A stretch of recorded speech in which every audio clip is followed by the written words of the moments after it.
Would you believe me if I told you this entire 4-tiered cake is not actually real? It's 100% made of styrofoam, which makes it 100% harder to decorate than a real cake, which I know might sound weird, but it's true. Styrofoam cakes are notoriously hard to decorate because they're extremely light. With a real cake, you have so much weight. So when you add on your buttercream, it doesn't slip and slide all over the place, but when you're using styrofoam, it's incredibly light. So my strategy for combating the lightness is to add some white chocolate to the base, just to make sure it's nice and glued down. And in order to get my buttercream to stick to all of the styrofoam instead of sliding off, I like to add some white chocolate all over the entire thing so that my fresh, beautiful buttercream has something to stick to. The white chocolate coating also prevents any air bubbles from slipping through to the buttercream, so everything stays nice and smooth. So I went ahead and coated all 4 tiers, and then I covered the first 3 tiers in my white buttercream, okay? If you hadn't guessed it already or seen my stories, I am baking for the Comedy and Magic Club in Hermosa Beach, California. I was so excited to get this gig. I literally could not wait to design the cake. Now, the reason we went with styrofoam is because they're going to be serving this to a lot of people, and cutting a cake at an event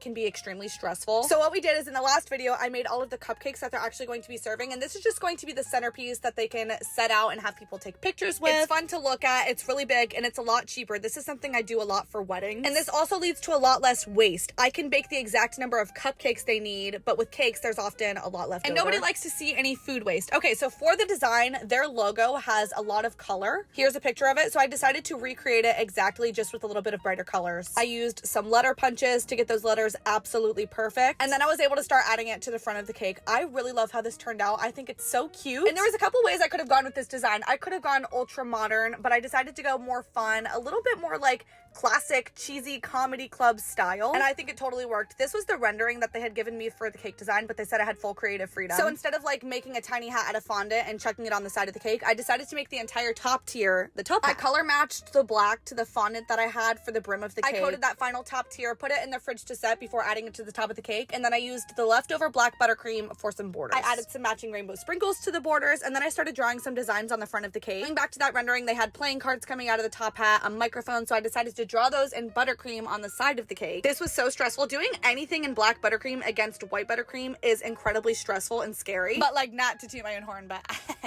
I freaking nailed this. It looks so good, so beautiful, so clean. The heart is absolutely perfect. I'm very proud of myself. The only thing I would change is I would make them a little bit bigger next time so there wasn't so much empty space in the bottom in the middle, but it's fine. Pookie said hello, gave me some words of encouragement. I decided to put the entire cake in the fridge to set. I got ready, and then I pulled it out right before we had to leave and deliver. I added the fondant brim that I had made the night before, added the 47 to the top of the cake, and this is how it turned out. First of all, I'm obsessed with it. It turned out exactly how I had envisioned it to. Let me know if you guys want to see the delivery process. I hope you love it as much as I do. I hope you have a great day. Okay, love you, bye.